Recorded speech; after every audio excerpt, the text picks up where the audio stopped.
안녕하세요. 인생사연들입니다. 제 채널에 방문해주셔서 감사합니다. 기생충 같은 년아, 내 돈 내놔. 휴대폰 너머로 남편의 고함이 터져 나왔습니다. 33통의 부재중 전화, 그리고 음성 메시지마다 가득 찬 욕설. 저는 그 음성 메시지를 삭제하지 않았습니다. 하나하나 저장했습니다. 웃긴 건요, 이 남자는 제가 출산하던 날에도 전화를 단 한 통도 받지 않았다는 겁니다. 혼자 택시를 타고 병원에 갔고 보호자 없이 12시간을 버텼습니다. 그 사이 남편은 불륜녀와 하와이 해변에서 칵테일을 마시고 있었죠. 산후조리를 마치고 저는 남은 것들을 팔아버렸습니다. 그날부터 시작됐습니다. 남편의 협박, 시어머니의 고성, 법정 싸움, 그리고 제 몸에 새겨진 그날의 대가까지. 하지만 저는 무너지지 않았습니다. 과연 그들 앞에 어떤 일이 일어날까요? 오늘의 사연 시작합니다. 사연 시작 전 구독과 좋아요를 눌러주시면 오늘 하루 행운이 가득할 겁니다. 새벽 3시 잠결에 이상한 느낌이 들어 눈을 떴습니다. 이불이 축축했습니다. 양수가 터진 거였죠. 저는 떨리는 손으로 남편 재원의 번호를 눌렀습니다. 신호가 갔습니다. 한 번, 두 번, 세 번. 받지 않았습니다. 다시 걸었습니다. 네 번, 5번, 6번. 역시 받지 않았습니다. 제발, 재원 씨. 제발 좀 받아. 나 지금 배가 아파 죽겠는데 당신 어디서 뭘 하는 거야? 저는 혼잣말을 중얼거리며 계속 전화를 걸었습니다. 7번, 8번, 9번. 10번째 전화에서 음성 메시지로 넘어갔을 때 저는 전화기를 내려놓았습니다. 아니, 내려놓으려다가 다시 들었습니다. 11번, 12번. 배 아래쪽에서 묵직한 통증이 밀려왔습니다. 저는 이를 악물고 옷장에서 외투를 꺼내 걸치고 미리 싸둔 출산 가방을 들었습니다. 현관문을 나서며 다시 한번 재원의 번호를 눌렀습니다. 역시 받지 않았습니다. 새벽 거리에서 택시를 잡았습니다. 택시기사 아저씨가 백미러로 저를 보더니 놀란 목소리로 물었습니다. 아이고, 새댁. 얼굴이 왜 이렇게 하얘? 어디 아파요? 몸이 안 좋아 보이는데. 아저씨, 병원 좀 빨리 가주세요. 지금 양수가 터졌어요. 제발 좀 서둘러 주세요. 택시기사 아저씨가 급하게 핸들을 꺾었습니다. 아니, 이 새벽에 신랑은 어디 가고 산모 혼자 나와? 세상에, 남편분한테 얼른 연락해봐요. 저는 뒷좌석에서 배를 감싸 쥐고 이를 악물었습니다. 전화기 화면에는 부재중 전화 12통이라는 숫자만 남아 있었죠. 병원 응급실에 도착하자 간호사가 휠체어를 가져왔습니다. 접수대에서 간호사가 서류를 내밀며 물었습니다. 산모님, 보호자분 연락처 여기 적어주세요. 신랑분 지금 오고 계시죠? 저는 재원의 번호를 적었습니다. 간호사가 그 번호로 전화를 걸었습니다. 한 번, 두 번, 세 번. 간호사가 고개를 저으며 다시 걸었습니다. 이상하네. 전화를 아예 안 받으시네요. 한 번 더 해볼게요. 보통 이럴 땐 자다가도 벌떡 일어날 텐데. 세 번째 시도에서도 재원은 받지 않았습니다. 간호사가 난처한 얼굴로 저를 바라봤습니다. 산모님, 보호자분이 계속 안 받으셔서요. 일단 산모님 본인 확인으로 급하게 진행할게요. 서명 좀 해주세요. 저는 고개를 끄덕였습니다. 그게 전부였습니다. 더 할 수 있는 게 없었으니까요. 분만실에 들어갔습니다. 시간이 흘러도 아이가 쉽게 나오지 않았습니다. 담당 의사가 제 쪽을 보며 말했습니다. 산모님, 지금 태아 심박수가 자꾸 떨어지고 있어요. 아이가 힘들어하니까 상황 봐서 바로 배 가르고 수술해야 할 수도 있습니다. 네, 선생님. 시키는 대로 다 할게요. 보호자분은요? 아직도 소식 없어요? 수술 동의서 써야 할지도 모르는데. 저는 대답 대신 고개만 끄덕였습니다. 의사가 간호사에게 뭔가를 지시했고 간호사가 다시 재원에게 전화를 걸었습니다. 받지 않았습니다. 12시간을 버텼습니다. 분만실 천장의 하얀 조명이 눈앞에서 흔들렸습니다. 다행히 제왕절개 없이 아이가 나왔지만 출혈이 심했습니다. 의사가 수혈이 필요하다고 했고 저는 주사 바늘이 팔에 꽂히는 것을 느끼며 눈을 감았습니다.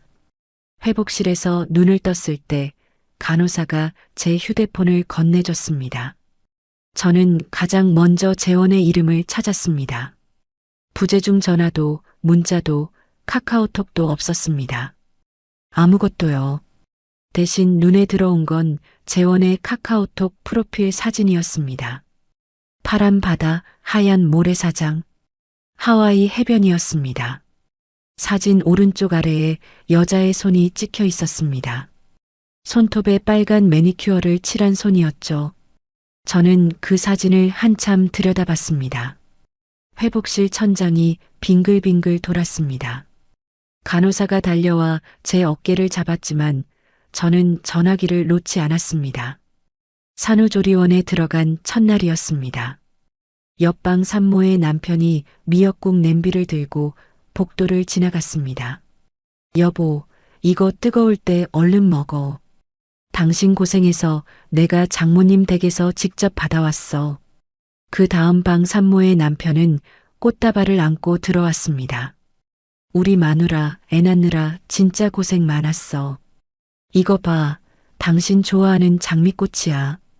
복도에서 마주치는 남편들은 하나같이 들뜬 얼굴이었죠. 저는 방 커튼을 치고 침대에 앉아 재원의 카카오톡 프로필에서 본 그 해변 사진을 다시 떠올렸습니다. 빨간 매니큐어를 칠한 여자의 손. 저는 재원의 인스타그램을 열었습니다.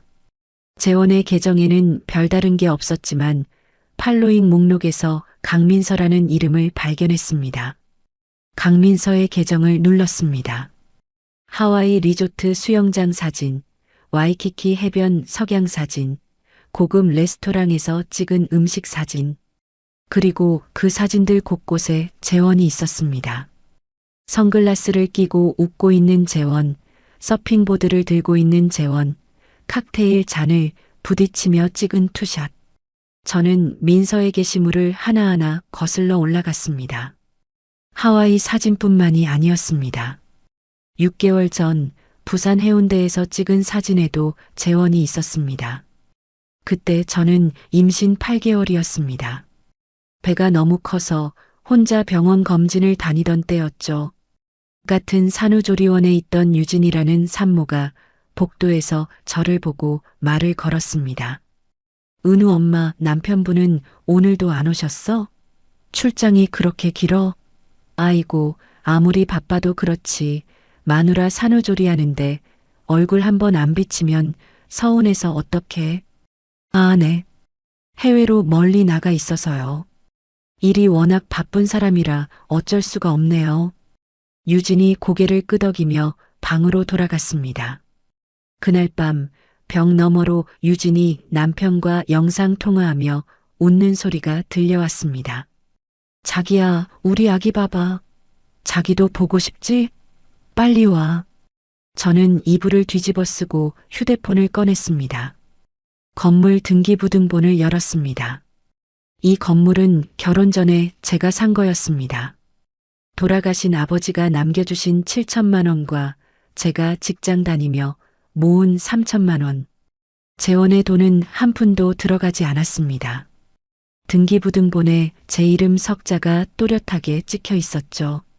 산후조리원에 들어온 지 일주일째 되는 날, 저는 평소 건물 관리를 맡기던 중개사 아저씨에게 전화를 걸었습니다. 사장님, 저예요. 서아. 혹시 그 건물 지금 바로 내놓으면 금방 팔릴까요? 살 사람 좀 알아봐 주세요. 아니, 서아 씨. 갑자기 그 알짜배기 건물을 왜 팔려고 그래? 무슨 큰일이라도 생겼어? 신랑이랑 상의는 해본 거야? 사정이 좀 생겼어요. 자세한 건 나중에 말씀드릴게요. 그냥 좀 빨리 팔아주세요. 알겠어.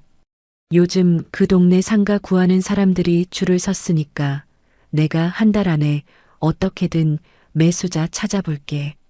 걱정 마요. 그날 밤 저는 결혼 생활 5년을 떠올렸습니다. 건물에서 매달 들어오는 120만 원. 그 돈은 재원의 차 리스비로, 재원의 술값으로, 재원의 옷값으로 나갔습니다. 재원은 한 번도 고맙다고 말한 적이 없었습니다. 그 돈으로 강민서에게 명품 가방을 사줬을 거라는 생각이 들자 저는 이를 악물었습니다. 산후조리원을 나온 뒤에도 매각 절차는 계속됐습니다. 퇴소하고 2주 뒤 중개사 아저씨에게서 전화가 왔습니다. 서아 씨, 매수자 나타났어. 시세보다 조금 깎아주긴 해야 하는데 대신 잔금을 오늘 당장이라도 치를 수 있대. 이만한 조건 없어. 어떡할 거야? 좋아요. 바로 진행해 주세요. 돈 들어오는 대로 서류 마무리할게요. 저는 재원과 함께 살던 아파트로 돌아가지 않았습니다. 보증금 500만 원짜리 원룸을 계약하고 은우를 안고 그 작은 방으로 들어갔습니다. 은우의 아기 침대를 조립하는데 산후 부종 때문에 손에 힘이 제대로 들어가지 않았습니다. 드라이버를 잡으면 미끄러지고 나사를 돌리면 헛돌았습니다. 유튜브에서 조립 영상을 찾아 틀어놓고 2시간을 씨름한 끝에 겨우 완성했습니다. 은우를 침대에 눕히고 저는 그 옆 바닥에 주저앉았습니다. 원룸으로 이사한 지 3주 뒤 건물 잔금 입금 완료 문자가 왔습니다. 그로부터 사흘 뒤 재원에게서 처음으로 전화가 왔습니다. 임서아, 너 지금 어디야? 그리고 내 통장에 들어오던 건물 월세가 왜 안 들어와? 세입자 놈들이 배째라는 거야 뭐야? 그거 내가 팔았어. 뭐? 팔아? 그걸 네 마음대로 왜 팔아? 미쳤어? 그게 어떤 돈인데? 저는 전화를 끊었습니다.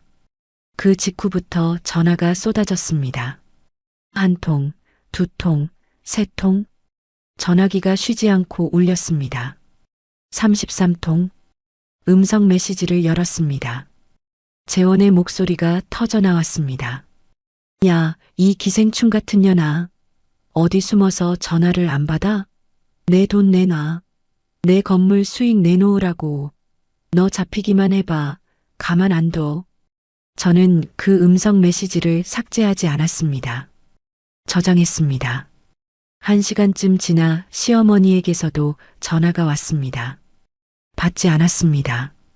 음성 메시지만 확인했습니다. 예, 서아야. 지금 재원이가 노발대발하고 난리가 났다. 내가 건물을 팔아치웠다니 그게 제정신으로 할 짓이니? 며느리가 돼서 어떻게 시댁 식구들 상의도 없이 그런 큰일을 저질러. 당장 집으로 기어들어오지 못해? 그날 밤 은우가 잠든 원룸에서 저는 재원의 음성 메시지를 다시 한번 재생했습니다. 내 돈이라고 외치는 목소리. 결혼 5년 동안 제 건물 수익으로 살면서 단 한 번도 고맙다고 하지 않은 사람. 출산하는 날 전화도 받지 않은 사람. 저는 전화기를 내려놓고 은우의 얼굴을 들여다봤습니다. 이혼해야겠다고 생각했습니다. 다음 날 아침이었습니다. 현관문을 두드리는 소리에 눈을 떴습니다. 쿵, 쿵, 쿵. 노크가 아니었습니다. 주먹으로 문을 치는 소리였죠. 서아야, 문 열어. 재원이었습니다. 은우가 놀라서 울음을 터뜨렸습니다. 저는 은우를 안아 올리고 현관문 쪽을 바라봤습니다. 서아야, 나야, 문 열어. 얘기 좀 하자. 변호사 통해서 연락해. 변호사? 지금 무슨 소리야? 문 열어. 재원이 문고리를 잡아당기기 시작했습니다. 덜컹, 덜컹.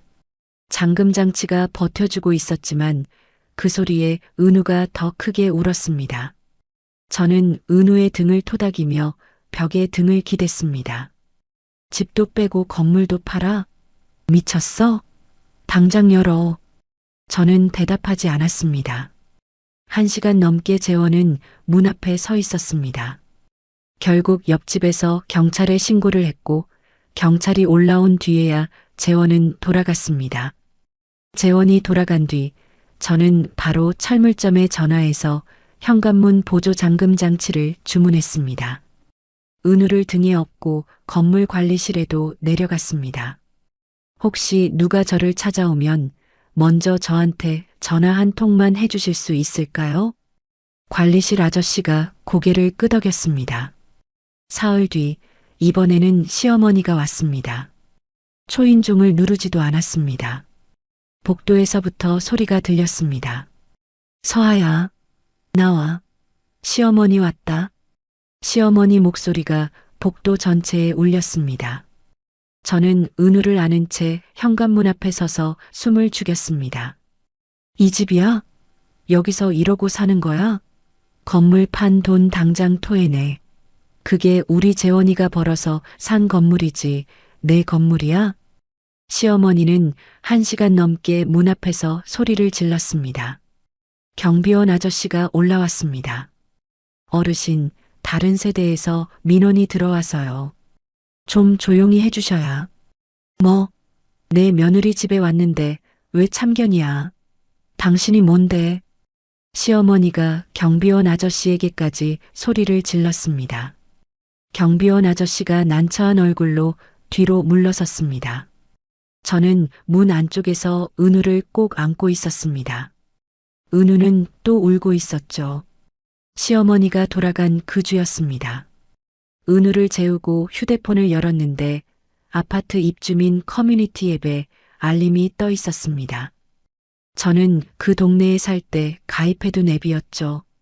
한서아라는 여자가 남편 재산 들고 도망갔답니다. 제 실명이 버젓이 적혀 있었습니다. 거주 지역까지 나와 있었죠. 글쓴이는 익명이었지만 문체와 내용을 보니 시어머니 아니면 시어머니 주변 사람이 쓴 게 분명했습니다.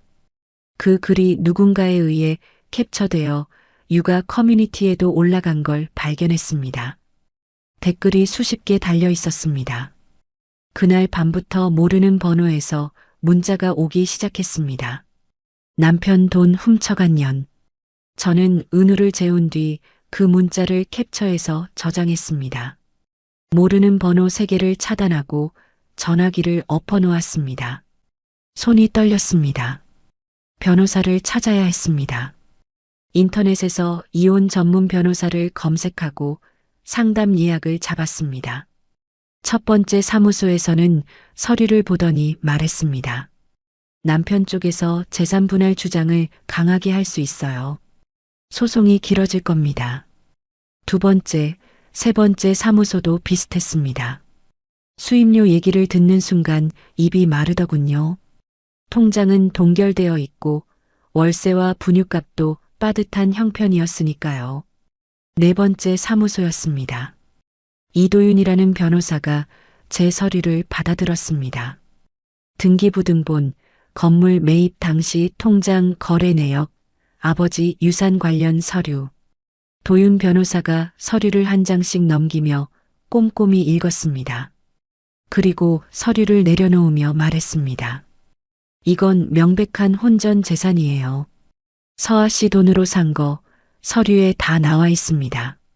싸울 수 있어요. 저는 그 자리에서 재원의 음성 메시지, 민서의 SNS 사진 캡처, 입주민 커뮤니티 게시글 캡처를 모두 꺼내 놓았습니다. 도윤 변호사가 음성 메시지를 재생했습니다. 기생충 같은 년아, 내 돈 내놔. 도윤 변호사가 전화기를 내려놓으며 고개를 끄덕였습니다. 이 사람이 내 돈이라고 한 게 오히려 증거가 됩니다. 자기 재산이라고 착각하고 있었다는 뜻이니까 전략 세울 수 있습니다. 소송 준비가 시작됐습니다. 그런데 한 달쯤 지났을 때 도윤 변호사에게서 전화가 왔습니다. 서아 씨, 재원 씨 측에서 가처분 신청을 걸었어요. 건물 판 돈이 든 통장을 동결시키겠다는 거예요. 통장을 못 쓰게 된다는 건가요? 법원에서 받아들이면 그렇게 됩니다. 결정이 나올 때까지 2주 정도 걸릴 수 있어요. 2주 뒤 법원이 가처분 신청을 받아들였습니다. 건물 매각 대금이 든 통장이 동결됐습니다. 냉장고를 열었습니다. 분유가 한 통 남아 있었습니다. 그 다음 날 아침 저는 구직 사이트를 뒤졌습니다. 부동산 컨설팅 회사 사무보조, 경력 무관. 저는 바로 지원했습니다. 면접에서 대표가 물었습니다. 부동산 관련 경험이 있으세요? 결혼 전에 소형 상가 건물을 직접 매입해서 관리하고 최근에 매각까지 했습니다. 직접요? 네, 세입자 관리부터 임대차 계약, 매각 절차까지 전부 제가 했습니다. 대표가 잠시 저를 바라보더니 말했습니다. 다음 주 월요일부터 나올 수 있어요? 출근 첫날 은우를 맡길 곳이 급했습니다. 어린이집은 자리가 없었습니다. 이웃에 사는 60대 아주머니가 생각났습니다. 간호사로 일하다 퇴직하신 분이었죠. 저는 솔직하게 사정을 말씀드렸습니다. 아주머니, 제가 사정이 좀 어려워서 그러는데 낮 시간에 은우를 좀 봐주실 수 있을까요? 돌봄비는 드릴게요. 아주머니가 은우를 들여다보며 웃었습니다. 손주 보는 셈 치지 뭐. 걱정 말고 다녀와. 그렇게 첫 출근을 했습니다. 은우를 아주머니 집에 맡기고 돌아서는데 은우가 울음을 터뜨렸습니다. 저도 모르게 눈물이 났지만 회사까지 걸어가는 15분 동안 얼굴을 닦았습니다. 사무실 문을 열고 들어갈 때는 울지 않았습니다. 회사에서의 첫 주는 정신없이 지나갔습니다. 서류 정리하고 전화 받고 점심시간에는 도윤 변호사에게 전화해서 소송 진행 상황을 확인했습니다. 퇴근하면 은우를 데려와 분유를 먹이고 밤중 수유를 하고 새벽 2시에 겨우 눈을 붙였습니다. 은우가 생후 4개월에 접어들 무렵 이웃 아주머니가 반가운 소식을 전해줬습니다. 서아야, 우리 동네 가정 어린이집에 자리가 하나 났다더라. 내가 원장한테 얘기해놨어. 은우를 어린이집에 정식으로 맡기게 되면서 출퇴근 시간이 조금 안정되기 시작했습니다. 어느 날 점심시간이었습니다. 동료 오지영이 휴대폰을 들이밀며 물었습니다. 서아 씨, 이 인플루언서 알아? 요즘 되게 핫하던데. 화면에 강민서의 계정이 떠 있었습니다. 새로 산 명품 가방을 들고 찍은 사진이었죠. 저는 그 화면을 한참 들여다봤습니다. 지영이 제 표정을 보더니 휴대폰을 내렸습니다. 서아 씨, 혹시 이 사람 알아? 저는 잠시 망설이다 말했습니다. 남편 불륜 상대예요. 지영이 입을 벌린 채 저를 바라봤습니다. 저는 그동안의 일을 간략하게 이야기했습니다. 지영이 주먹을 쥐며 말했습니다. 이 여자 계정에 그 남자랑 찍은 사진 날짜랑 장소 다 태그되어 있어. 내가 하나하나 캡처해서 정리해 줄게. 지영 씨, 그러면 이런 건 도와줘야지. 가만히 못 있어. 저는 입사한 지 한 달 만에 직장에서 내 편이 한 명 생겼습니다. 가처분 결정이 나온 지 2달쯤 됐을 때 법원에서 등기 우편이 왔습니다. 은우를 재운 뒤 봉투를 열었습니다. 첫 번째 이혼 소송 기일이 잡혀 있었습니다. 소장 사본을 읽어 내려갔습니다. 재원 측은 건물 매각 대금 반환을 청구하고 있었습니다. 거기까지는 예상했습니다. 그런데 다음 장을 넘기는 순간 손이 멈췄습니다. 양육권 주장. 재원이 은우의 양육권을 달라고 했습니다.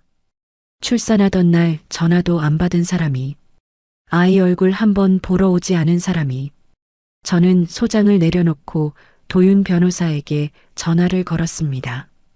변호사님, 재원이 양육권을 주장했어요. 네, 저도 확인했습니다. 서아 씨, 이건 흔히 쓰는 수예요. 겁주려는 겁니다. 끝까지 싸울 거예요. 절대 뺏기지 않을 거예요. 전화를 끊고 잠든 은우의 얼굴을 들여다봤습니다.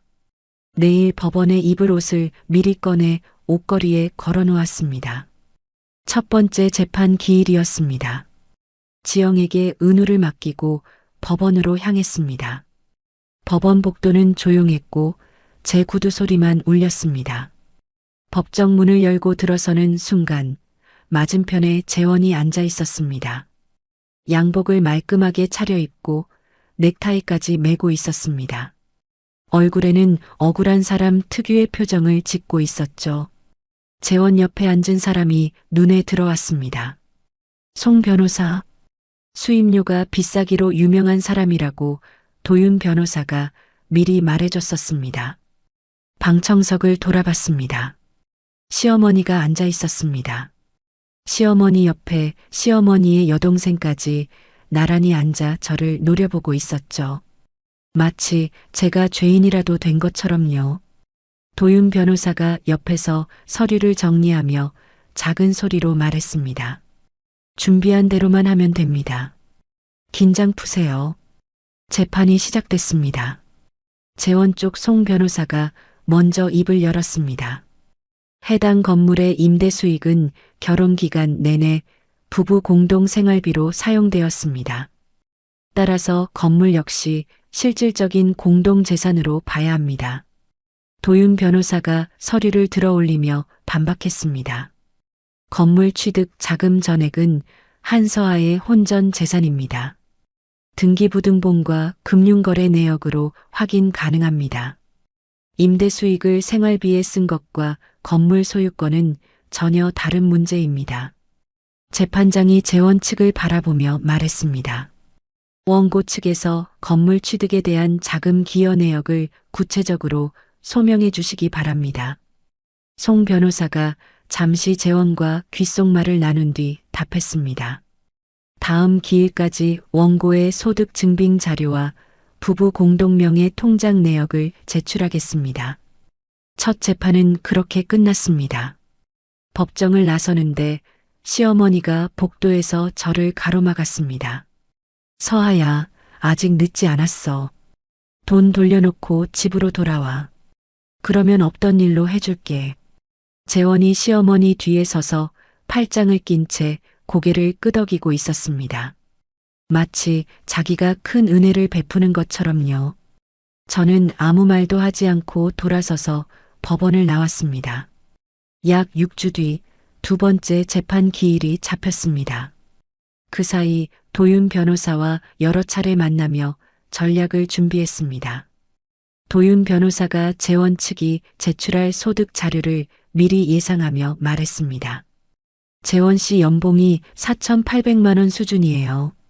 그 돈으로 외제차 리스에 하와이 여행에 그 여자한테 명품까지 사줬다고요? 숫자가 안 맞아요. 신고 안 한 수입이 분명히 있을 겁니다.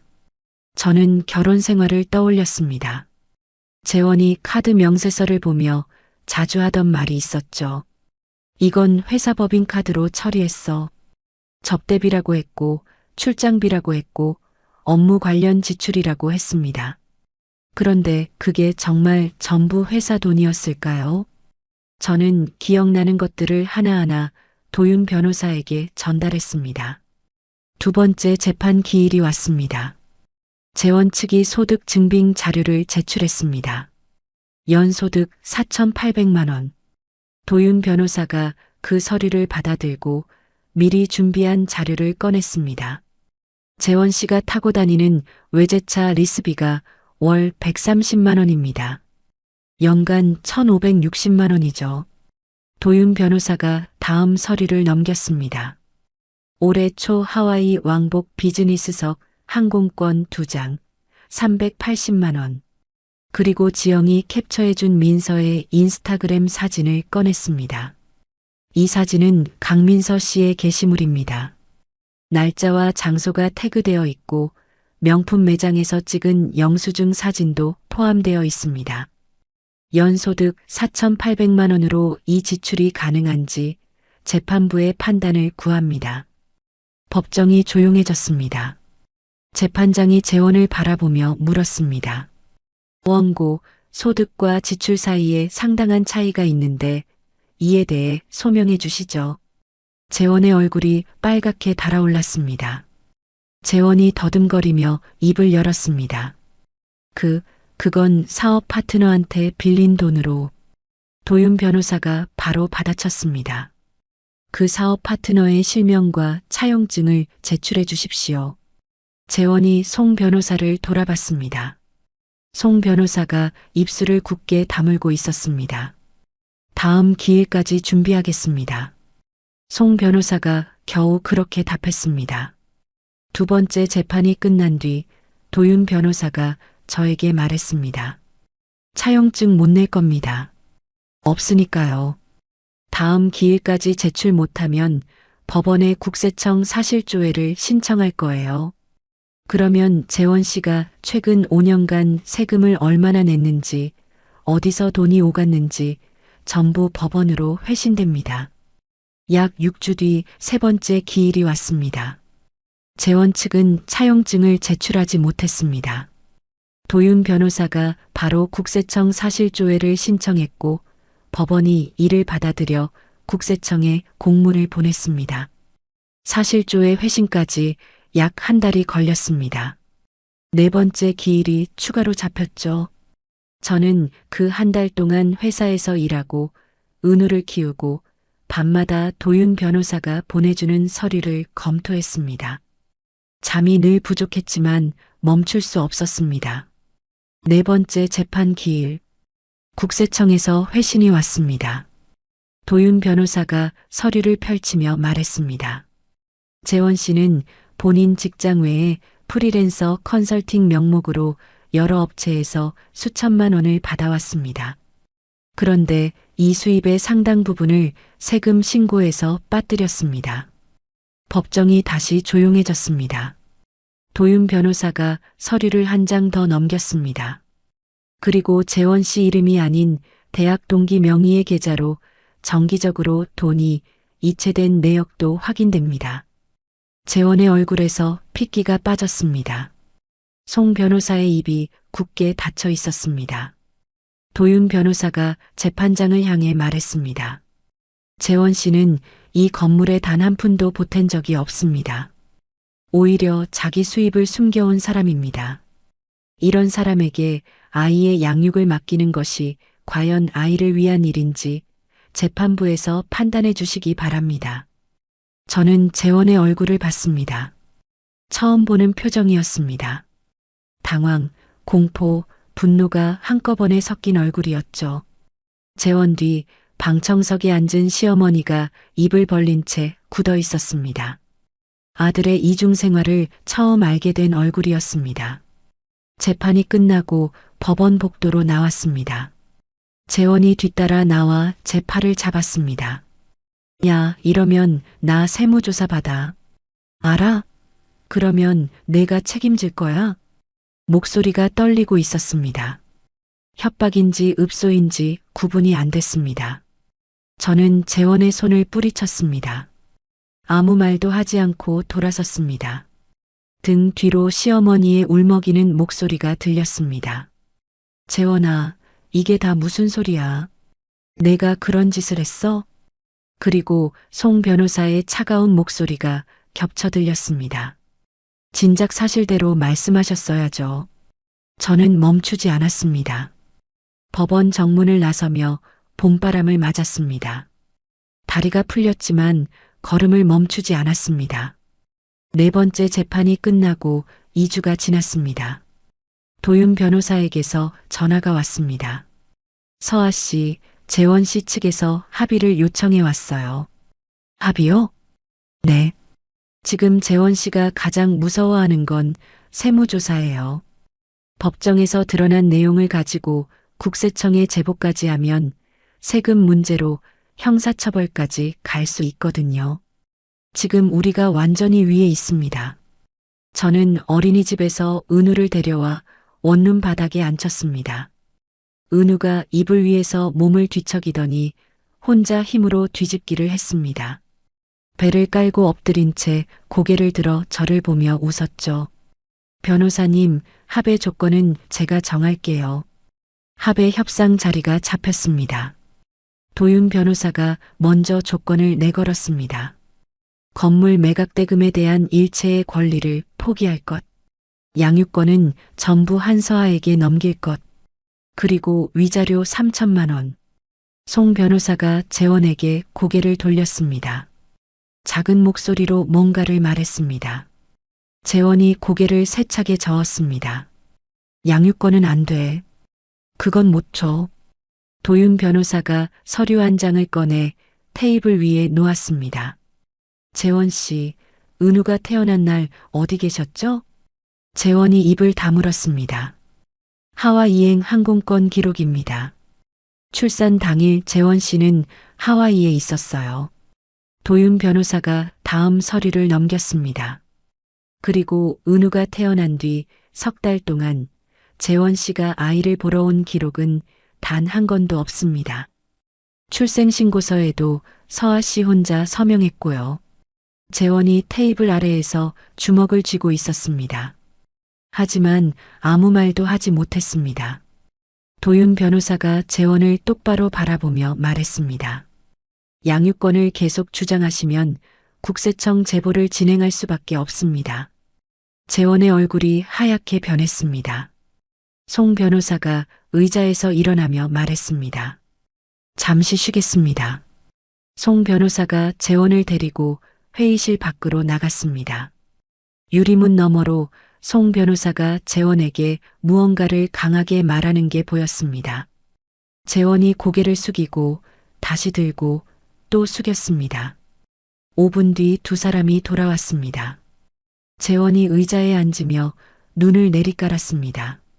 송 변호사가 대신 말했습니다. 전부 수용하겠습니다. 재원이 고개를 숙인 채 합의서에 서명했습니다. 펜을 잡은 손이 떨리고 있었죠.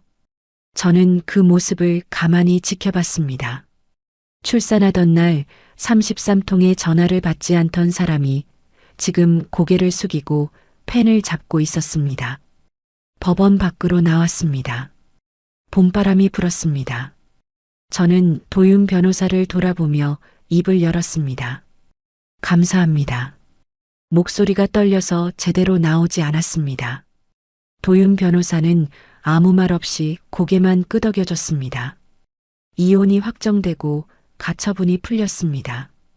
동결됐던 통장을 다시 쓸 수 있게 됐죠. 저는 그 돈의 일부로 투룸 전세를 알아봤습니다.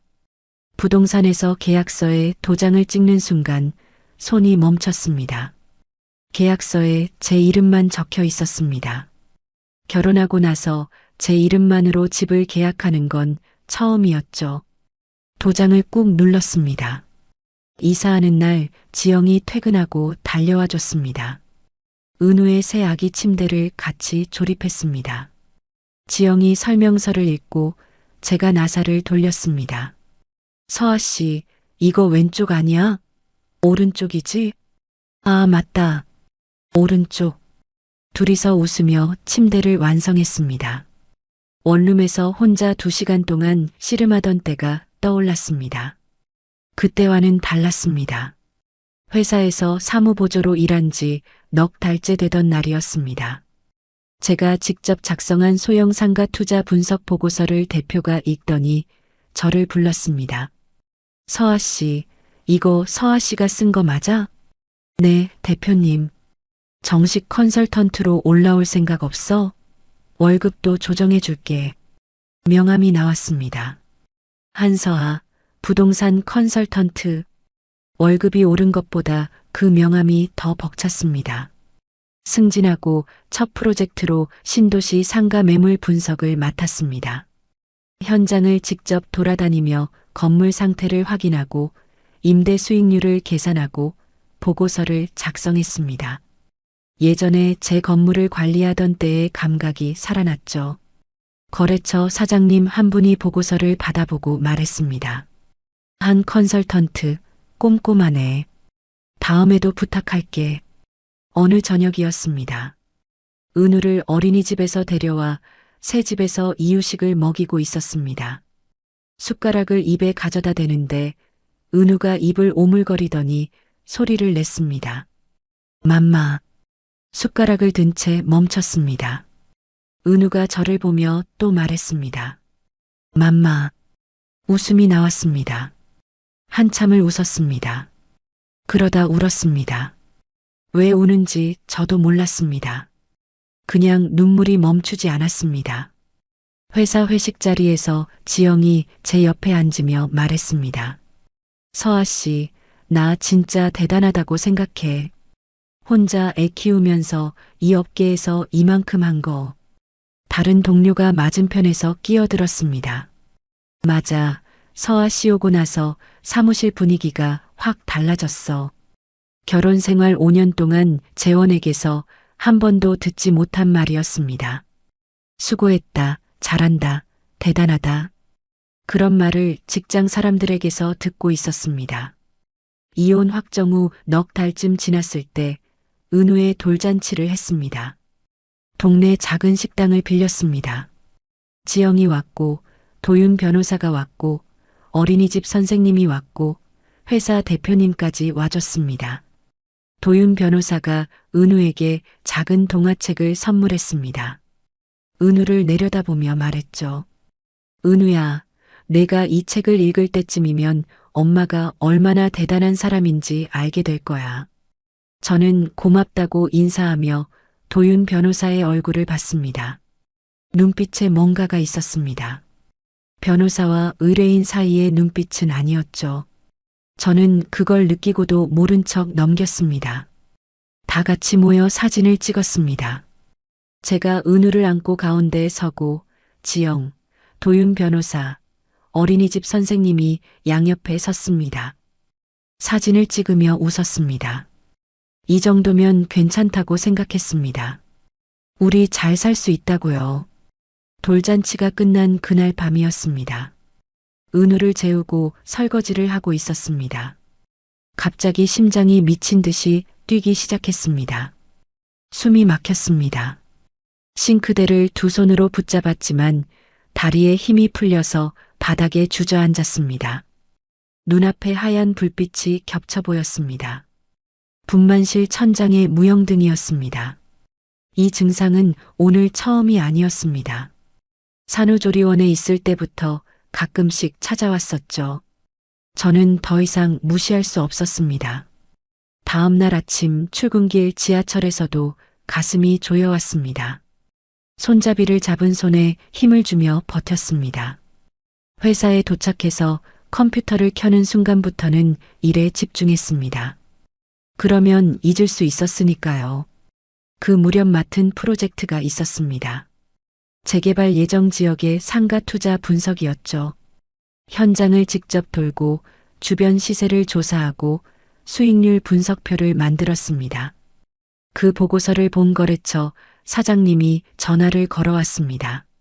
한 컨설턴트, 이런 분석해주는 사람 처음이야. 다른 물건도 맡겨도 돼? 대표가 제자리로 와서 말했습니다. 서아 씨, 이 프로젝트 수주되면 인센티브 따로 챙겨줄게. 잘하고 있어. 은우도 잘 자라고 있었습니다. 어린이집 선생님이 연락장에 적어줬죠. 은우가 다른 친구들을 잘 챙겨요. 표현력도 또래보다 좋습니다. 퇴근하고 은우를 데리러 가면 은우가 교실 문 앞에서 저를 보고 달려왔습니다. 매일 저녁 동네 놀이터에서 1시간을 보냈습니다. 은우가 미끄럼틀을 타고 내려오며 까르르 웃는 소리. 그 1시간이 하루 중 가장 좋았습니다. 프로젝트 수주에 성공한 날이었습니다. 지영과 퇴근 후 밥을 먹으며 저도 모르게 꺼낸 말이 있었습니다. 지영 씨, 내년에 내 이름으로 작은 사무실 하나 내보고 싶어? 지영이 젓가락을 내려놓으며 저를 봤습니다. 너라면 할 수 있어. 그때 나도 데려가. 농담이 아니었습니다. 지영의 눈이 진지했거든요. 인센티브가 들어온 날 퇴근하고 마트에 들렀습니다. 은우에게 사주고 싶었던 학습 장난감 세트를 골랐습니다. 은우가 박스를 뜯으며 까르르 웃었습니다. 이 돈은 제가 번 거였습니다. 재원의 돈이 아니라 제 이름으로 벌어서 제가 쓰는 돈이었죠. 그런데 그 주부터 몸이 이상했습니다. 퇴근하고 은우를 재우면 심장이 다시 뛰기 시작했습니다. 쿵, 쿵, 쿵. 가슴을 손으로 누르면 잠잠해지다가 손을 떼면 다시 뛰었습니다. 어느 날은 은우를 안고 아파트 계단을 올라가고 있었습니다. 갑자기 다리에서 힘이 빠졌습니다. 난간을 붙잡지 않았으면 넘어졌을 겁니다. 은우를 떨어뜨릴 뻔했습니다. 저는 계단에 주저앉아 은우를 꽉 안은 채 한참을 움직이지 못했습니다. 며칠 뒤 마트에서 장을 보고 있었습니다. 계산대 줄에 서 있는데 갑자기 눈앞이 하얘졌습니다. 분만실 천장의 조명이 겹쳐 보였습니다. 숨이 안 쉬어졌습니다. 저는 계산대 앞에서 주저앉았습니다. 마트 직원이 달려와 저를 부축해 의자에 앉혀줬습니다. 떨리는 손으로 지영에게 전화를 걸었습니다. 지영 씨, 미안한데 은우 좀 어린이집에서 데려와 줄 수 있어? 서아 씨, 무슨 일이야? 목소리가 왜 그래? 괜찮아. 좀 어지러워서 그래. 은우만 부탁할게. 지영이 은우를 데리고 마트로 왔습니다. 제 얼굴을 보더니 미간을 찌푸렸습니다. 서아 씨, 병원 가야 하는 거 아니야? 좀 쉬면 괜찮아질 거야. 요즘 좀 피곤해서 그래. 지영이 뭔가 더 말하려다 입을 다물었습니다. 저는 은우를 안고 집으로 들어갔습니다. 이틀 뒤였습니다. 회사에서 거래처 미팅이 있었습니다. 미팅 자료를 펼치며 설명하고 있는데 갑자기 아랫배에 통증이 왔습니다. 칼로 찌르는 것 같았습니다. 저는 실례한다고 말하고 화장실로 뛰어갔습니다. 속옷에 피가 번져 있었습니다. 저는 떨리는 손으로 119에 전화했습니다. 응급실에서 의사가 설명했습니다. 출산 때 난산을 겪으셨죠? 그때 생긴 유착이 꽤 진행돼 있어요. 골반 쪽에 염증도 같이 왔고요. 수술이 필요합니다. 수술이요? 유착을 떼어내는 수술이에요. 출산 후에 정기 검진은 받으셨어요? 산후 6주 검진 이후로는 못 갔습니다. 의사가 잠시 멈추더니 말했습니다. 출산 직후에 제대로 관리가 됐으면 여기까지 오진 않았을 수 있어요. 그때 옆에서 도와주시는 분이 안 계셨나요? 저는 아무 말도 하지 못했습니다. 그날 새벽 혼자 택시를 탄 것, 보호자 없이 분만실에 들어간 것, 12통의 전화를 받지 않은 사람, 그 하루가 지금 제 몸에 이렇게 남아 있었습니다. 수술 동의서가 나왔습니다. 보호자 서명란이 있었습니다. 그걸 보는 순간 몸이 굳었습니다. 출산 당일 간호사가 건넨 서류의 보호자 서명란이 떠올랐습니다. 그때도 비어 있었습니다. 지금도 비어 있었습니다. 연락을 받고 지영이 달려왔습니다. 지영이 보호자 서명란에 자기 이름을 적으며 제 손을 잡았습니다. 내가 있으니까 걱정 마. 그 한마디에 눈물이 터졌습니다. 참고 있던 게 한꺼번에 쏟아졌습니다. 수술은 잘 끝났습니다. 회복실에서 눈을 떴을 때 팔에 링거가 꽂혀 있었습니다. 힘이 없었습니다. 휴대폰을 들어 확인하니 지영에게서 문자가 와 있었습니다. 은우는 내가 데리고 있어. 걱정 마. 다음 날 도윤 변호사에게서 전화가 왔습니다. 서아 씨, 안 좋은 소식이 있어요. 재원 씨가 서아 씨 입원 사실을 알았는지 양육권 변경 심판을 준비하고 있다는 정보가 들어왔어요. 링거를 맞은 팔로 주먹을 쥐었습니다. 절대 뺏기지 않을 거예요. 전화를 끊고 병원 창밖을 바라봤습니다. 해가 지고 있었습니다. 소송에서 이겼고 직장에서 인정받았고 은우와 행복한 시간도 만들었습니다. 그런데 제 몸과 마음은 아직 그날의 분만실에서 빠져나오지 못하고 있었습니다. 이번에는 나 자신을 돌봐야 할 차례였습니다. 퇴원하고 일주일이 지났습니다. 수술 부위가 욱신거려서 은우를 안아 올릴 수가 없었습니다. 은우가 두 팔을 벌리며 저를 올려다봤지만 저는 허리를 숙이는 것조차 힘들었습니다. 지영에게 전화를 걸었습니다. 지영 씨, 미안한데 이번 주 은우 어린이집 데려다주고 데려오는 것 좀 부탁해도 될까? 당연하지. 몸부터 챙겨. 출근도 못하고 빈집에 누워 천장을 바라봤습니다. 마트에서 주저앉았던 날이 떠올랐습니다. 계단에서 다리에 힘이 풀렸던 날도요. 밤마다 찾아오는 심장 두근거림도요. 피곤해서 그런 거라고 넘겼었습니다. 더 이상 그렇게 넘길 수가 없었습니다. 병원 정신건강의학과를 찾아갔습니다. 의사 앞에 앉아서 처음으로 그날 이야기를 했습니다. 새벽에 혼자 택시를 탄 것, 보호자 없이 분만실에 들어간 것, 12시간을 버틴 것, 남편이 전화를 받지 않은 것. 의사가 한참을 듣더니 말했습니다. 서아 씨, 출산 당시의 경험이 트라우마로 남아 있어요. 외상 후 스트레스 증상하고 공황 증상이 같이 나타나고 있습니다. 상당 기간 혼자 버텨오신 것 같은데 이제는 치료를 받으셔야 해요. 약도 드시고 일주일에 2번 상담도 같이 하죠. 약국에서 약봉지를 받아들었습니다. 처방전에 적힌 약 이름들을 바라봤습니다. 주차장에 서서 한참을 멍하니 있었습니다. 내가 약해서 이런 게 아니야. 그날 혼자 버텨야 했던 대가를 치르는 거야. 저는 스스로에게 그렇게 말하고 차에 올라탔습니다. 같은 시기에 도윤 변호사에게서 연락이 왔습니다. 서아 씨, 재원 씨가 양육권 변경 심판을 정식으로 청구했어요. 뭐라고 주장하는 건데요? 서아 씨가 건강 문제로 아이를 제대로 키울 수 없다는 거예요. 서아 씨 수술 기록이랑 정신과 진료 기록을 증거로 확보하려고 할 수도 있어요. 가슴이 철렁 내려앉았습니다. 솔직히 말씀드리면 진료 기록이 넘어가면 불리한 부분이 생길 수 있어요. 그러면 어떡해요? 그런데 생각을 바꿔보면 치료를 받고 있다는 것 자체가 서아 씨의 양육 의지를 보여주는 거예요. 아프면서도 치료를 받으면서 아이를 키우고 있다. 이게 오히려 증거가 됩니다. 치료를 방치하는 게 진짜 문제지, 치료를 받는 건 책임감이에요. 절대 치료 중단하지 마세요. 기록을 오히려 꼼꼼히 남기세요.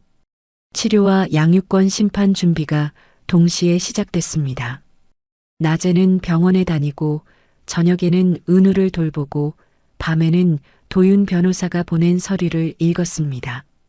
어느 날 밤 은우가 열이 올랐습니다. 체온계가 38도를 넘겼습니다. 은우가 보채며 울었습니다. 저는 수술 후 먹는 약을 삼키고 은우를 안아 올렸습니다. 배가 찢어지는 것 같았지만 이를 악물었습니다. 밤새 소아과 응급실과 집을 오갔습니다. 새벽 5시 거실 바닥에서 은우를 안은 채 잠이 들었습니다. 양육권 변경 심판 첫 기일이 왔습니다. 재원이 또 양복을 차려입고 법정에 앉아 있었습니다. 걱정 많은 아버지 표정을 짓고 있었죠. 도윤 변호사가 서류를 꺼냈습니다. 재원 씨는 은우가 태어난 날 하와이에 있었습니다. 출생 후 6개월 동안 아이를 찾아온 기록이 단 한 건도 없습니다. 돌잔치에도 오지 않았고요. 도윤 변호사가 다음 서류를 넘겼습니다. 반면 한서아는 수술과 치료를 받는 중에도 은우의 어린이집 출석률, 예방접종, 건강검진을 단 한 건도 빠뜨리지 않았습니다. 도윤 변호사가 재판장을 바라보며 말했습니다.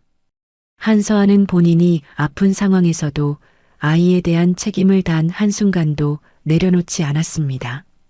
재판부가 가정조사관을 보내기로 했습니다. 약 3주 뒤 조사관이 제 집에 왔습니다. 저는 수술 부위가 아팠지만 내색하지 않고 은우와 평소처럼 지냈습니다. 은우가 제 무릎에 앉아 엄마라고 부르며 웃었습니다. 조사관이 집 안을 둘러봤습니다. 정돈된 거실, 냉장고에 채워진 이유식, 벽에 붙은 예방접종 일정표, 조사관이 수첩에 뭔가를 적었습니다. 같은 주에 조사관이 재원의 집도 방문했다고 도윤 변호사가 전해줬습니다. 재원 씨 원룸에 아이 물건이 하나도 없었대요. 기저귀도 침대도요. 조사관이 은우 이유식이 지금 몇 단계냐고 물었는데 대답을 못했고 예방접종 일정도 몰랐대요.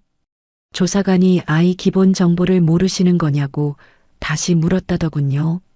2주 뒤 가정조사 보고서가 법원에 들어갔습니다. 도윤 변호사가 보고서 내용을 읽어줬습니다. 엄마 쪽은 건강 문제가 있지만 양육 환경이 안정적이고 체계적이다. 아빠 쪽은 양육 준비도와 아이에 대한 기본적인 이해가 부족하다. 이렇게 나왔어요. 양육권 심판 두 번째 기일이었습니다. 재판장이 선고했습니다. 양육권 변경 청구를 기각합니다. 재판장이 한마디를 덧붙였습니다. 아버지 쪽에서 양육권을 아이를 위해서가 아닌 다른 목적으로 활용하려는 의도가 보입니다. 법정을 나섰습니다. 재원이 복도를 걸어가고 있었습니다. 저를 붙잡지도 소리치지도 않았습니다. 고개를 숙인 채 걸어갔습니다. 시어머니가 뒤에서 재원의 팔을 잡으며 뭔가를 말했지만 재원이 그 손을 뿌리치고 먼저 가버렸습니다. 도윤 변호사가 옆에서 말했습니다. 이제 법적으로는 정말 끝났습니다. 감사합니다. 근데 이상하게 홀가분하지가 않네요. 이 모든 싸움이 끝났는데 제 안에 남은 건 승리감이 아니었습니다. 피로와 통증이었죠. 법원에서 돌아오는 길에 약국에 들렀습니다. 정신과 약을 수령하면서 약사가 말했습니다. 꾸준히 드시는 게 중요해요. 집에 돌아와 은우를 재웠습니다. 거실 불을 끄고 바닥에 앉았습니다. 그리고 처음으로 소리내어 울었습니다. 출산 당일부터 지금까지 참아왔던 게 전부 쏟아졌습니다. 한참을 울었습니다. 새벽에 부은 눈으로 휴대폰을 들었습니다. 정신과 상담 예약 앱을 열어 다음 주 상담 일정을 확인했습니다. 이제 나를 고칠 차례야. 첫 상담 날이었습니다. 상담실 의자에 앉았습니다. 상담사가 부드러운 목소리로 물었습니다. 서아 씨, 그날 이야기를 해주실 수 있을까요? 입을 열려고 했습니다. 말이 나오지 않았습니다. 숨이 가빠지기 시작했습니다. 가슴이 조여왔습니다. 10분 동안 아무 말도 하지 못했습니다. 상담사가 물 한 잔을 건네며 기다려줬습니다. 세 번째 상담이었습니다. 상담사가 그날을 시간순으로 천천히 떠올려 보자고 했습니다. 새벽 3시에 양수가 터졌어요. 남편한테 전화했는데 안 받았어요. 12번 걸었어요. 그래서 어떻게 하셨어요? 택시를 잡았어요. 택시에서 어떠셨어요? 무서웠어요. 근데 저는 거기서 멈췄습니다. 떠오르는 기억이 하나 있었습니다. 택시기사 아저씨가 물어봤어요. 괜찮으세요? 라고. 네. 그게 그날 유일하게 누가 저를 걱정해 준 순간이었어요. 그 말을 하고 나니 눈물이 멈추지 않았습니다. 상담사가 아무 말 없이 기다려줬습니다. 한참을 울었습니다. 상담과 함께 몸도 치료해야 했습니다. 주 3회 물리치료를 받으러 다녔습니다. 치료사가 제 상태를 보며 말했습니다. 골반 쪽 근육이 많이 약해져 있어요. 출산 후에 회복할 시간이 없으셨나 봐요. 회복할 시간. 산후조리원에서 저는 뭘 하고 있었죠. 새벽마다 건물 등기부등본을 들여다보고 중개사에게 전화하고 매각 서류를 검토하고 있었습니다. 몸을 돌볼 겨를이 없었습니다. 치료비와 생활비가 동시에 빠져나갔습니다. 통장 잔고가 줄어드는 게 눈에 보였죠. 그런데 회사 대표가 전화를 걸어왔습니다. 서아 씨, 몸은 좀 어때? 복귀 시기는 부담 갖지 말고 정해. 자리는 놔둘 테니까. 지영은 매주 토요일마다 은우를 데리고 놀아줬습니다. 은우를 유모차에 태우고 공원에 가거나 지영의 집에서 블록놀이를 해줬죠. 그 시간 동안 저는 병원에 갔습니다. 8번째 상담이었습니다. 상담사가 새로운 치료 방법을 제안했습니다. 눈동자를 움직이면서 그날의 기억을 다시 떠올리는 거였습니다. 서아 씨, 분만실 천장이 보이세요? 네. 하얀 불빛이요. 그 불빛을 바라보면서 생각해 보세요. 그 불빛 아래에서 서아 씨는 어떻게 했나요? 버텼어요. 네. 서아 씨는 버텨냈어요. 그 불빛은 서아 씨가 쓰러진 자리가 아니에요. 살아남은 자리예요. 분만실 천장의 하얀 불빛. 그게 무서움이 아니라 제가 살아남은 증거라는 말. 치료가 끝나고 병원 문을 나서는데 숨이 가빠지지 않았습니다. 처음이었습니다. 몸도 조금씩 돌아왔습니다. 어느 날 아침 은우를 안아 올렸습니다. 칼로 찌르는 듯한 통증이 아니라 둔한 뻐근함만 느껴졌습니다. 은우를 꼭 안고 한참을 서 있었습니다. 은우가 작은 손바닥으로 제 볼을 토닥였습니다. 회사에 복귀한 첫날이었습니다. 밀린 서류를 정리하고 있는데 제가 수주했던 거래처 사장님에게서 전화가 왔습니다. 한 컨설턴트, 빨리 돌아오길 기다렸어. 새 물건 하나 보고 있는데 같이 봐줘. 제 자리가 남아 있었습니다. 동정 때문이 아니었습니다. 제가 일을 잘했기 때문이었죠. 복귀 후 첫 프로젝트를 마무리한 날 대표를 찾아갔습니다. 대표님, 드릴 말씀이 있어요. 뭔데? 독립하려고요. 제 이름으로 사무실을 내보고 싶습니다. 대표가 한참 저를 바라봤습니다. 서아 씨가 수주해온 거래처 몇 곳은 서아 씨 이름만 보고 온 거야. 준비가 됐으면 응원해. 내 쪽 인맥 중에 도움될 사람 소개해 줄게. 상담을 시작한 지 석 달째였습니다. 상담사가 말했습니다. 서아 씨 알고 계세요? 요즘 상담에서 그날 이야기를 할 때 더 이상 숨이 안 막히잖아요. 저는 그 말을 듣고 멈췄습니다. 정말 그랬습니다. 그날 이야기를 하면 숨이 멎을 것 같았는데 지금은 아니었습니다. 처음으로 앞으로를 생각할 수 있었습니다. 은우의 두 번째 생일이 다가오고 있었습니다. 저는 모아둔 자금과 건물 매각 대금 일부로 소형 사무실 임대를 알아보기 시작했습니다. 지영에게 전화를 걸었습니다. 지영 씨, 나랑 같이 할 생각 있어? 언제 시작하는데? 사무실 임대 계약서에 도장을 찍었습니다.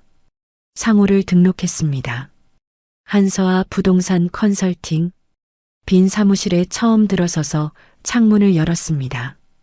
바람이 들어왔습니다. 이 공간은 누군가의 아내로서 만든 게 아니었습니다. 제 이름으로 만든 제 첫 번째 장소였습니다. 도윤 변호사에게 개업 소식을 전했습니다. 며칠 뒤 사무실로 화분 하나가 배달됐습니다. 화분에 카드가 꽂혀 있었습니다. 앞으로도 잘 될 겁니다. 그 아래에 한 줄이 더 있었습니다. 개인적으로 식사 한번 할 수 있을까요? 카드를 한참 들여다봤습니다. 사무실을 둘러봤습니다. 제가 만든 공간, 돌아오고 있는 몸, 씩씩하게 자라는 은우. 지금은 이걸 먼저 느끼고 싶었습니다. 카드를 서랍에 넣고 미소를 지었습니다.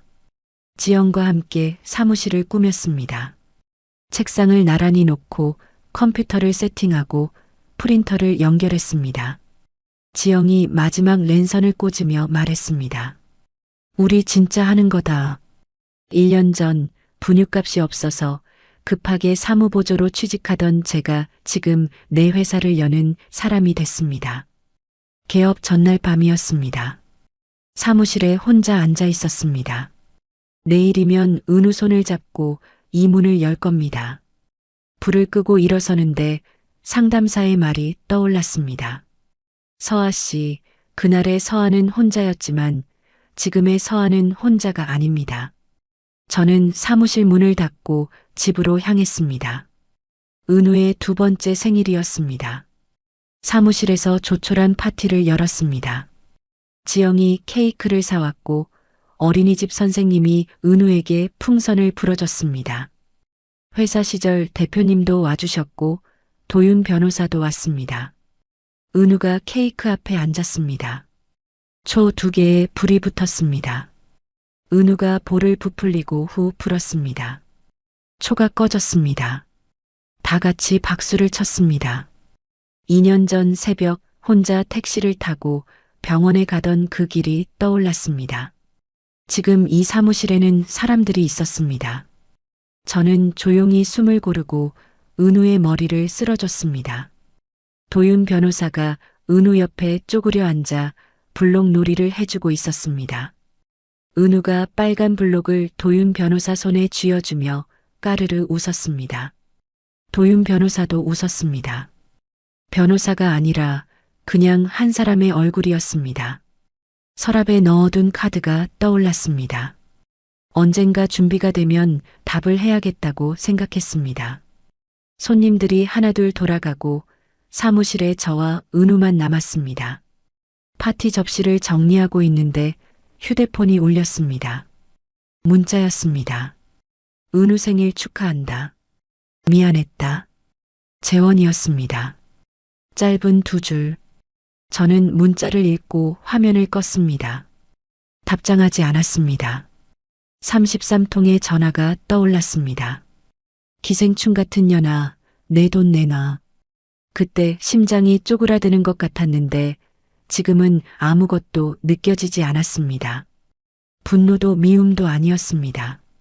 그냥 먼 일이었습니다. 개업 첫 달이었습니다.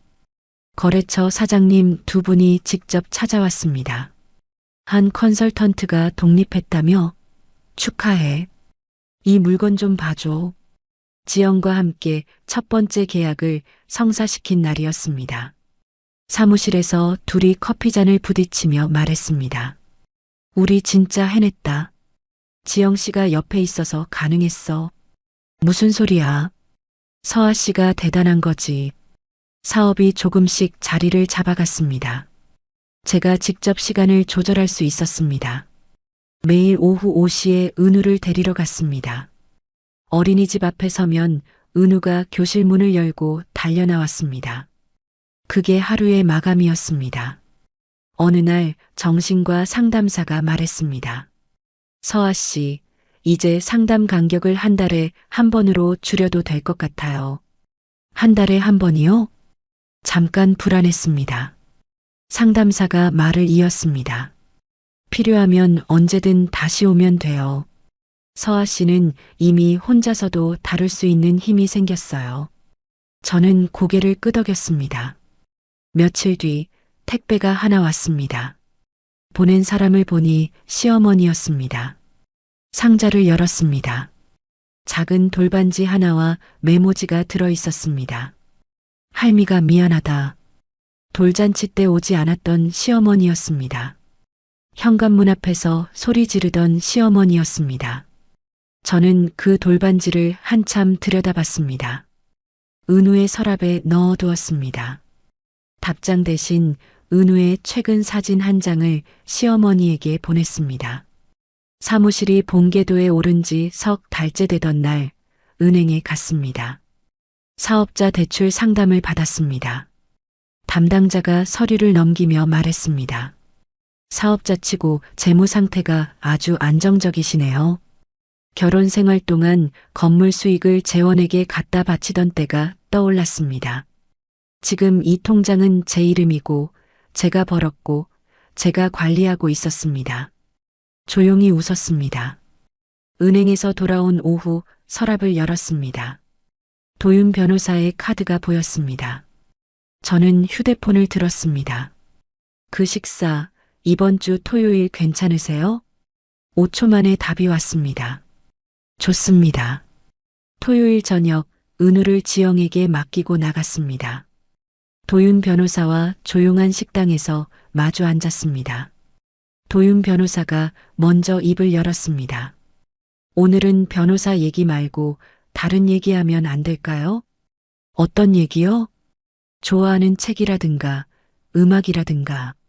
저는 잠시 생각했습니다. 결혼하고 나서 누군가와 이런 이야기를 나눈 적이 없었습니다.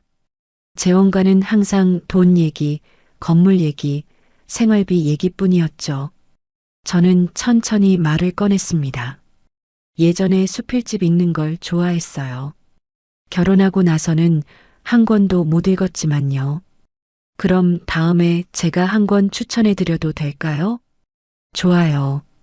식사를 마치고 집으로 돌아오는 길이었습니다. 익숙한 거리를 지나고 있었습니다. 2년 전 새벽 양수가 터져서 혼자 택시를 잡았던 바로 그 거리였습니다. 같은 길인데 두렵지 않았습니다. 시간이 그렇게 만든 건지 제가 그렇게 만든 건지 생각하다가 둘 다라고 결론을 내렸습니다. 다음 날 아침 사무실 문을 열었습니다. 책상 위에 놓인 것들을 하나씩 봤습니다. 첫 번째 계약서 파일, 지영이 가져다 둔 커피, 도윤 변호사가 보낸 화분, 은우가 어린이집에서 그려온 그림. 창밖으로 아침 햇살이 쏟아져 들어왔습니다. 컴퓨터를 켜고 오늘의 업무를 시작했습니다. 은우를 어린이집에 데려다 주는 길이었습니다. 은우가 제 손을 잡고 뒤뚱뒤뚱 걸었습니다. 은우가 고개를 들어 저를 올려다보며 물었습니다.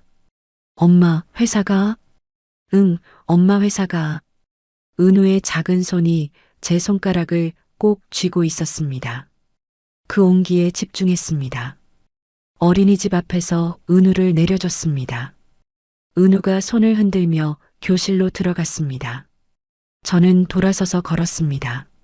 한서아 부동산 컨설팅이라고 적힌 문패가 보였습니다. 올려다봤습니다. 문을 열었습니다. 손이 떨리지 않았습니다. 여러분, 오늘 서아 씨의 이야기 어떠셨나요? 출산하던 날 전화를 받지 않았던 남편은 33통의 전화로 돈을 요구했고 서아는 그 33통의 전화 대신 자기 이름 석 자를 선택했습니다. 누군가는 이렇게 말할지도 모릅니다. 운이 좋았던 거 아니냐고요. 좋은 변호사를 만났고 좋은 동료를 만났고 법정에서도 이겼으니까요. 하지만 운이 오기 전에 서아는 혼자 택시를 탔습니다. 혼자 분만실에 들어갔습니다. 혼자 아기 침대를 조립했습니다. 혼자 이력서를 냈습니다. 운은 버티는 사람에게 찾아오는 거였습니다. 서아의 몸에는 아직 그날의 흔적이 남아 있습니다. 완전히 낫지는 않았을 겁니다. 하지만 사무실 문을 여는 손은 더 이상 떨리지 않았고 은우의 작은 손을 잡고 걸어가는 그 길 위에서 서아는 비로소 자기 자신으로 서 있었습니다. 세상에는 지금 이 순간에도 혼자 버티고 있는 사람이 있을 겁니다. 전화를 받지 않는 누군가 때문에 내 편이 아무도 없다고 느끼는 사람이요. 그런 분이 계시다면 이 한마디만 드리고 싶습니다. 당신이 약한 게 아닙니다.